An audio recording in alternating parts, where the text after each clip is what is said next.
my life was in shambles. I wasn't in a good place, I wasn't happy. Cody Garbrandt's fall from grace is one of the greatest mysteries in the fight world, but his life has always been full of adversity. I've had doubt my whole entire life. I was born into nothing, dirt. My mom was a single parent, raised us, so we weren't supposed to make it this far. I mean, we didn't have a father. What was he in jail for? I think his last charges were like around 9 different charges. My dad was crazy, just a kid. I mean, did anything to get high, one of those kind of people. By focusing on sports since his youth, Cody managed to escape that darkness for a time. Wrestling was something I did my whole entire life, and I think losing that passion for that and having any drive just felt unaccomplished. And with the wrong crowd, started doing some drugs and partying and kind of living super carelessly. Our fights, getting stabbed, all this stuff, everything I was doing was wrong. Selling out, giving up, just settling for less than I dreamed of my whole entire life. I felt like my road was running to an end.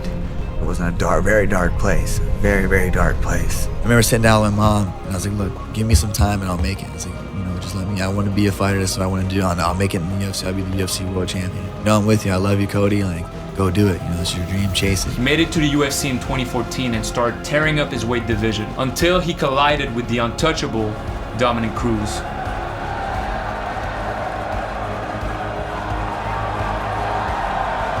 I do not believe there has ever been another fighter that could beat the Cody that beat Dominic that night.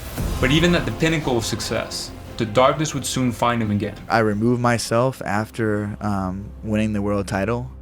I didn't feel like it was everything that I thought I was going to be. Did you think that, in achieving such a great goal, that you would feel satisfied? Mentally, I was not in the best state of mind to go in there and be a champion, and that's why it was taken from me. And I was like, man, what's next? I didn't have the what's next.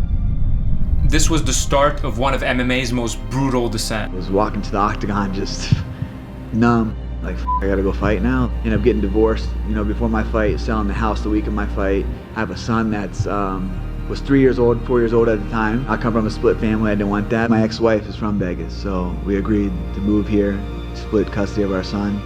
And I damn sure couldn't be far from my son. My son comes first, I gotta be there for him, and I'll never be away from him. I promised that the day that he was born, that he would never have to go without me a day and never have to question our love that I have for him. Amidst chaos, Cody found his purpose once again. I grew up in chaos. I'm at a different place in my life, and what I want from my son and my future, I want to have that balance. As long as he's healthy and taken care of, and food in his belly and a roof over his head, I'll continue to keep doing whatever I have to provide for him and be there for him and to show him how much I love him. Through the dark times, you have to have the light. The light is, I know that I can turn this around with one fight. Momentum. I truly believe that I still have a lot of fight left in me.